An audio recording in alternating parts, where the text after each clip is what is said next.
Hello दोस्तों, स्वागत है आप सभी का आज की इस न्यू वीडियो में। तो बच्चों, इस वीडियो में हम तत्वों में उपस्थित अयुग्मित इलेक्ट्रॉनों की संख्या ज्ञात करना सीखेंगे। साथ ही यह भी सीखेंगे कि कौन सा तत्व प्रतिचुंबकीय है और कौन सा अनुचुंबकीय है। तो बच्चों, इसके लिए सबसे पहले हम छोटी सी चीज़ों को जान लेते हैं। किसी कक्षक में अगर एक इलेक्ट्रॉन होता है, किसी कक्षक में अगर एक इलेक्ट्रॉन होता है तो उसे हम अयुग्मित इलेक्ट्रॉन या कह सकते हो अनपेयर्ड इलेक्ट्रॉन बोलते हैं।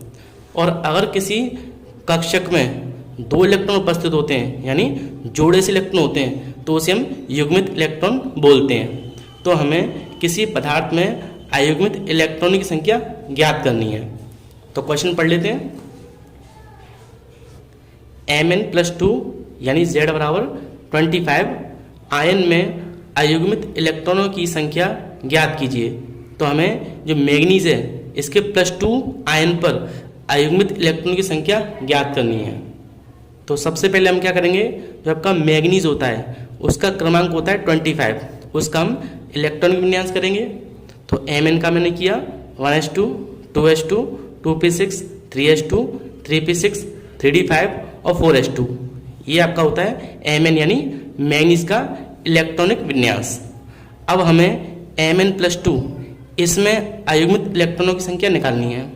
तो अब हम क्या करेंगे, जो Mn+2 है, अब हमें अगर Mn+2 का इलेक्ट्रॉनिक विन्यास करना है तो कैसे करेंगे। +2 का मतलब होता है दो इलेक्ट्रॉनों की कमी।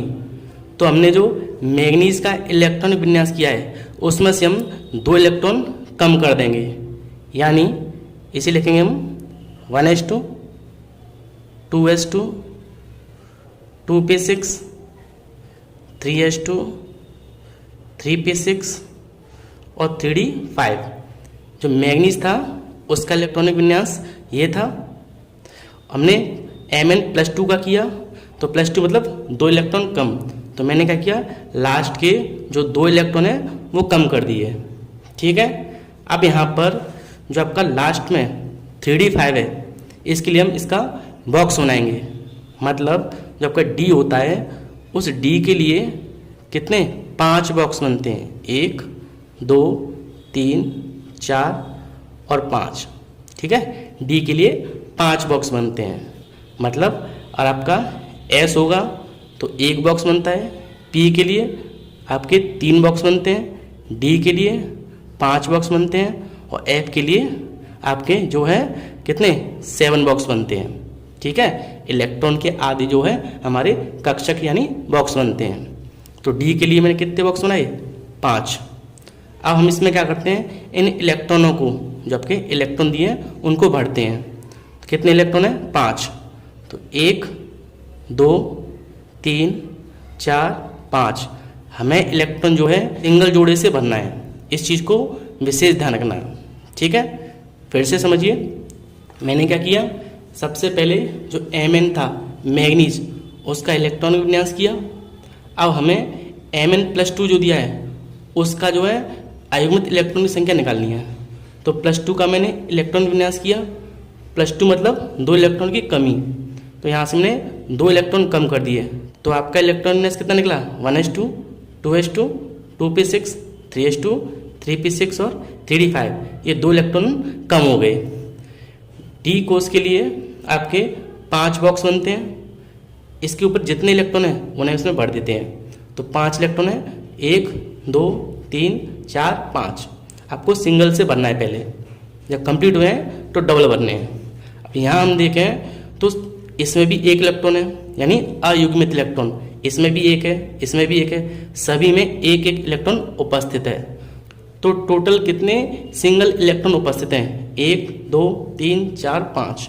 तो हम यहाँ कह सकते हैं कि इसमें जो अयुग्मित इलेक्ट्रॉनों की संख्या है, अयुग्मित इलेक्ट्रॉनों की संख्या है वो कितनी है, वो आपकी 5। ठीक है, जो आपके सिंगल इलेक्ट्रॉन होंगे वही हमारे अयुग्मित इलेक्ट्रॉन कहलाते हैं। तो Mn+2 में जो है अयुग्मित इलेक्ट्रॉनों की संख्या 5 होगी। एक क्वेश्चन और कर लेते हैं जिससे आपका डाउट क्लियर हो जाए। सेकंड क्वेश्चन आपका CO+2, हमें इसके लिए अयुग्मित इलेक्ट्रॉन की संख्या ज्ञात करनी है। तो सबसे पहले हम क्या करेंगे, CO यानी कोबाल्ट का इलेक्ट्रॉनिक विन्यास करेंगे। CO का नंबर होता है 27, ठीक है। करते हैं 1s2 2s2 2p6 3s2 3p6 3d7 और 4s2, ठीक है। देखिए 2 और 2 4 और 6 10, 2 12, 18 और 7 25 और 2 27। तो इसका हो गया आपका ये 27 इलेक्ट्रॉन, ठीक है। हमें CO+2 इसमें निकालनी है अयुग्मित इलेक्ट्रॉनों की संख्या। तो यहाँ हम लिखेंगे CO+2, +2 का मतलब 2 इलेक्ट्रॉन कम, तो 27 के ऊपर कितने इलेक्ट्रॉन हो जाएंगे 25, तो हम इसमें भी 2 इलेक्ट्रॉन कम कर देंगे। तो इसको लिखते हैं हम 1s2, इसके बाद 2s2, फिर ये आपका 2p6, फिर आपका 3s2, फिर 3p6 और आपका 3d7, ठीक है। हमने 2 इलेक्ट्रॉन कम कर दिए। क्यों कर दिए, क्योंकि प्लस का चार्ज है तो 2 प्लस के लिए 2 कम। अगर यहाँ पर 1 प्लस का चिन्ह होता तो हम यहाँ से 1 इलेक्ट्रॉन कम करते, ठीक है। अब देखिए लास्ट में आपका क्या है 3d7, तो डी कोर्स के लिए कितने बॉक्स बनते हैं, डी के लिए बनते हैं 5, 1 2 3 4 और 5। डी पर कितने इलेक्ट्रॉन है 7, तो हम सिंगल सिंगल करके बढ़ते हैं। तो 1 2 3 4 5, अब जोड़े से भरेंगे 6 और 7, मैंने 7 इलेक्ट्रॉन भर दिए। अब यहाँ हम देखें तो ये तो आपके युग्मित इलेक्ट्रॉन है, यानी पेयर्ड इलेक्ट्रॉन, ये भी युग्मित है। 1 2 और 3 ये तीनों आपके अयुग्मित इलेक्ट्रॉन हैं। क्यों है, क्योंकि ये सभी सिंगल इलेक्ट्रॉन हैं। तो यहाँ पर जो अयुग्मित इलेक्ट्रॉनों की संख्या है वो कितनी है 1 2 3, तो मतलब CO+2 के लिए अयुग्मित इलेक्ट्रॉन की संख्या 3 होती है, ठीक है। एक क्वेश्चन और ले लेते हैं। अगला क्वेश्चन है बच्चों आपका Fe+3 में अयुग्मित इलेक्ट्रॉनों की संख्या ज्ञात कीजिए। तो बच्चों Fe जो होता है यानी आयरन, इसका परमाणु क्रमांक होता है 26, ठीक। इसका हम इलेक्ट्रॉन विन्यास करें तो 1s2 2s2 2p6 3s2 3p6 3d6 और 4s2। तो Fe का जो इलेक्ट्रॉन विन्यास होता है वो होता है 1s2 2s2 2p6 3s2 3p6 3d6 और 4s2। इलेक्ट्रॉन कितने हो गए आपके 2 और 2 4 और 6 10, 2 12 18 और आपके 8 कितने हो गए 26, ठीक है। हमें क्या है Fe+3, Fe+3, इसके लिए हमें अयुग्मित इलेक्ट्रॉनों की संख्या ज्ञात करनी है। तो यहाँ हमें 3 प्लस का चिन्ह है तो हमें 3 इलेक्ट्रॉन कम कर देने हैं। तो देखिए 1s2 2s2 2p6 3s2 3p6। अब यहाँ पर देखिए हमें 3 इलेक्ट्रॉन कम करने हैं, तो 2 इलेक्ट्रॉन तो इसके कम हो जाएंगे, ये 2 इलेक्ट्रॉन हट जाएंगे। 1 इलेक्ट्रॉन और कम करना है तो एक हम इसे डी में से कम कर देंगे, तो यहाँ आपका बचेगा 3d5। फिर से हमें +3 करना है, यानी 3 इलेक्ट्रॉन कम करने हैं। तो 2 आपके ये कम हो गए, एक मैंने यहाँ से कम कर दिया, तो यहाँ 6 थे, कितने रह गए 5। अब यहाँ पर जो डी आपका बॉक्स है, जो आपका डी ऑर्बिटल है, उसके लिए 1 2 3 4 और 5 बॉक्स बनेंगे। इलेक्ट्रॉन कितने 5, तो 1 2 3 4 और 5 इलेक्ट्रॉन। तो यहाँ पर हम लिख सकते हैं कि अयुग्मित इलेक्ट्रॉनों की संख्या, अयुग्मित इलेक्ट्रॉन कितने होंगे 5 होंगे, ठीक है। नेक्स्ट क्वेश्चन कर लेते हैं। अगला क्वेश्चन है बच्चों आपका Cu+2 यानी Z बराबर 29 में अयुग्मित इलेक्ट्रॉनों की संख्या ज्ञात कीजिए। तो बच्चों आप सभी जानते होंगे कि जो कॉपर होता है वो आपका अपवाद होता है, ठीक है ना।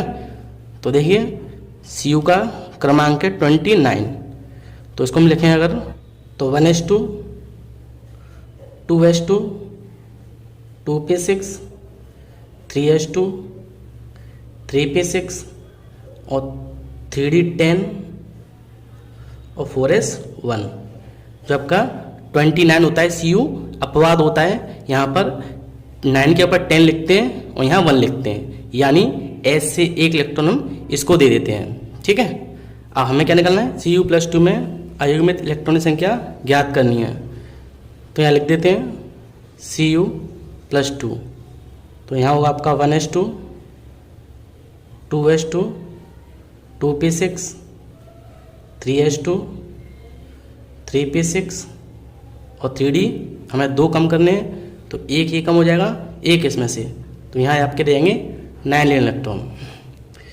और इसका हम बॉक्स बनाएं तो 1 2 3 4 और एक 5, 9 इलेक्ट्रॉन है। तो 1 2 3 4 5 6 7 8 और 9, तो यहाँ हम देखें तो केवल एक इलेक्ट्रॉन शेष बचा है। तो यहाँ पर आपके जो अयुग्मित इलेक्ट्रॉन होंगे